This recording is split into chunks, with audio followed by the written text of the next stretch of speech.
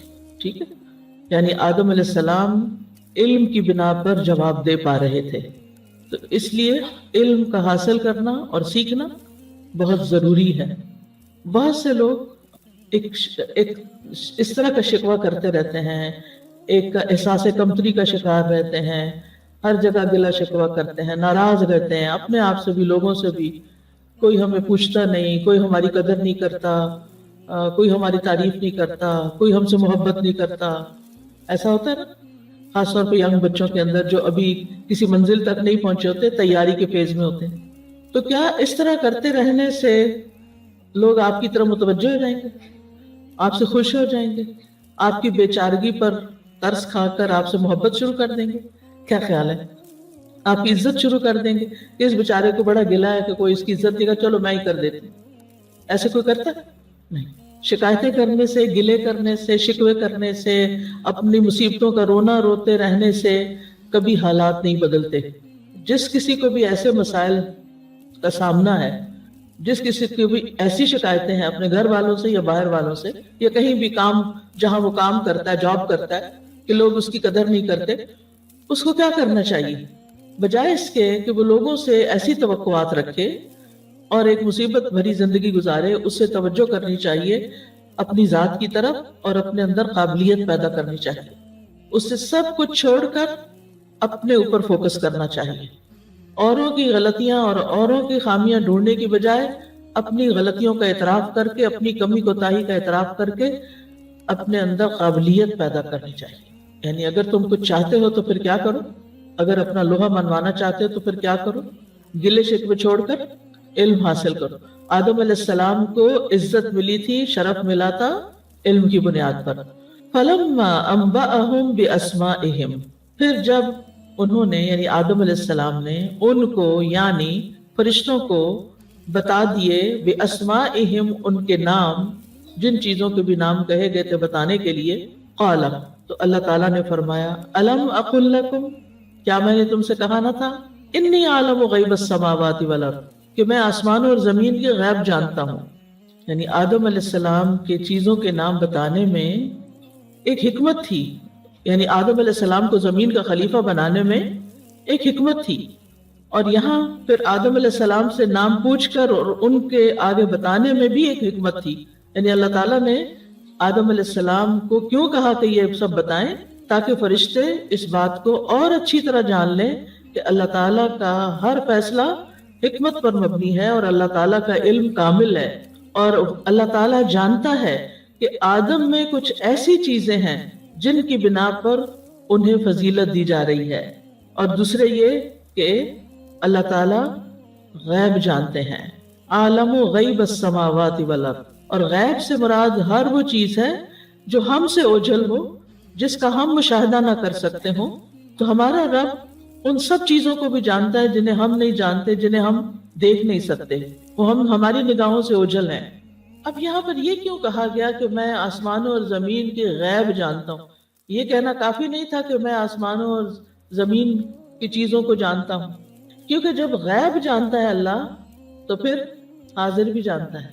یعنی جو چھپا ہوا جانتا ہے، چھپی ہوئی ہر چیز کو جانتا ہے، تو وہ ظاہر کی ہر چیز کو کیوں نہیں جانتا؟ تو اس لیے یہاں پر غیب کا خاص طور پر ذکر کیا گیا. انی عالم غیب السماوات والارض، یعنی نہ صرف یہ کہ آدم علیہ السلام کو شرف دینے کی وجہ جانتا ہوں، بلکہ آسمانوں اور زمین کے بھی سارے راز جانتا ہوں. اور پھر اللہ تعالیٰ نے اپنے علم کے بارے میں تاکیداً یہ بات کہی، کیونکہ اس سے پہلے اللہ تعالیٰ نے فرما دیا تھا انی عالم ما لا تعلمون، اس وقت بس اتنا سا جواب دیا گیا. پھر ان کو حقیقت میں تمام چیز کا مشاہدہ کرا کے عملی طور پر مثال پیش کر کے آدم علیہ السلام کی، اور انہیں ایک تجربے سے گزار کر ان کے سامنے ظاہر کر کے پھر مزید اچھی طرح قائل کر دیا گیا، اور فرشتے قائل بھی ہو گئے. تو وضاحت کر دی گئی کہ قال الم اقل لکم، میں نے پہلے یہ نہیں کہا تھا، تاکہ فرشتے اچھی طرح جان لیں کہ کائنات میں جو کچھ ہو رہا ہے اس کی ساری حکمتیں، ساری مصلحتیں اللہ تعالیٰ جانتا ہے اور صرف اللہ ہی جانتا ہے. حتیٰ کہ اللہ کے مقرب ترین فرشتے بھی اللہ سبحانہ وتعالیٰ کے اس علم میں اس کے شریک نہیں. کس علم میں؟ علم الغیب میں. یہ بھی ایک بڑا اہم نقطہ ہے جاننے کا کہ علم الغیب کا مالک